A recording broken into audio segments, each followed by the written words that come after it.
আমার হাতে যে কম্পোনেন্টটা দেখতে পাচ্ছেন এই কম্পোনেন্টটার নাম হলো রিলে। কিছু কিছু ইলেকট্রনিক্স সার্কিটে দেখবেন এই জাতীয় কিছু রিলে ব্যবহার করা থাকে। আজকে আমরা জানবো রিলে কি, রিলে কেন ব্যবহার করা হয় বা কিভাবে কাজ করে। রিলে হলো একটি সুইচিং ডিভাইস যা একটি নির্দিষ্ট ভোল্টেজে অন হবে এবং ভোল্টেজ সরিয়ে দিলে অফ হয়ে যাবে। আমাদের ইলেকট্রনিক্স সার্কিটে যে রিলেগুলো ব্যবহার হয়ে থাকে সেই রিলেগুলোর সর্বনিম্ন 5টি পিন হয়ে থাকে। ইলেকট্রনিক্স সার্কিটে এই 5 পিনের রিলে ছাড়াও 6 পিন, 8 পিন এবং 14 পিনের রিলে ব্যবহার হয়ে থাকে। রিলে যেটাই ব্যবহার হয়ে থাকুক কাজ একই। আমাদের ইলেকট্রনিক্স সার্কিটে সাধারণত এই দুই পদের রিলে ব্যবহার করা হয়ে থাকে। দুটোই 5 পিনের রিলে, শুধু সাইজে একটু কম বেশি। প্রতিটা রিলের উপরে সে রিলেটি কত ভোল্টেজে কাজ করবে সেটি লেখা থাকবে এবং কত এম্পিয়ার পর্যন্ত লোড নিতে পারবে সেটিও লেখা থাকবে। যেমন 250 ভোল্টে আমার এই রিলেটি 10 এম্পিয়ার পর্যন্ত লোড নিতে পারবে। এখন প্রশ্ন থাকে রিলে কেন ব্যবহার করা হয়? ছোট শক্তির মাধ্যমে বড় শক্তিকে কন্ট্রোল করার জন্যই রিলে ব্যবহার করা হয়ে থাকে। আমাদেরকে সর্বপ্রথম একটি রিলের গঠন প্রণালী জানতে হবে।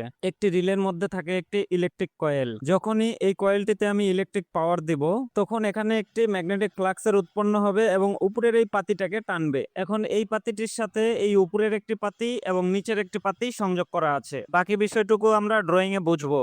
এটা হলো কয়েলের নেগেটিভ এবং পজিটিভ লাইন। এই লাইনটা হলো আমাদের কমন। এখন মনে করেন রিলেতে কোনো প্রকার পাওয়ার দেওয়া হয়নি, আমাদের কমন লাইনটা সরাসরি এখানে কানেক্ট থাকবে আর এই লাইনটা আমাদের সরাসরি চলে গেছে এনসি অর্থাৎ নরমালি ক্লোজ। অর্থাৎ রিলের কয়েলে যদি আমরা পাওয়ার না দেই তাহলে আমাদের এই কমন লাইনের সাথে এনসি লাইন শর্ট থাকবে। এখানে যে ভোল্টেজটা দিব সেই ভোল্টেজটা আমরা এনসি দিয়ে পাবো। আর যখনই আমি কয়েলে ভোল্টেজ দেব, অর্থাৎ আমি ধরে নিলাম আমার রিলের কয়েল 12 ভোল্ট, ঠিক সে সময় এই কমন এনসির সাথে আর শর্ট অবস্থায় থাকবে না। তখন কমন শর্ট হয়ে যাবে এনোর সাথে এবং এই এনোর সাথে শর্ট হয়ে কমনের ভোল্টেজটা আমরা তখন এনো দিয়ে পাবো। এই এনো কিন্তু তখন কমনের সাথে ডিসকানেক্ট হয়ে যাবে। এখন প্রশ্ন থাকে এই একটি রিলে সার্কিটে কিভাবে ভূমিকা পালন করে। আপনাদেরকে বোঝানোর জন্য আমি এখানে একটি ড্রয়িং অঙ্কন করে নিয়েছি। এই ড্রয়িংটাকে অবশ্যই আপনারা সিরিয়াস নেবেন না। এটা একটা 12 ভোল্ট 200 এম্পিয়ার ব্যাটারি। এক্সাম্পল ধরে নিলাম এটা একটা চার্জিং কাট অফ সার্কিট এবং এটা হলো একটি ব্যাটারি চার্জার। এখানে আমরা 220 ভোল্ট ইন করেছি।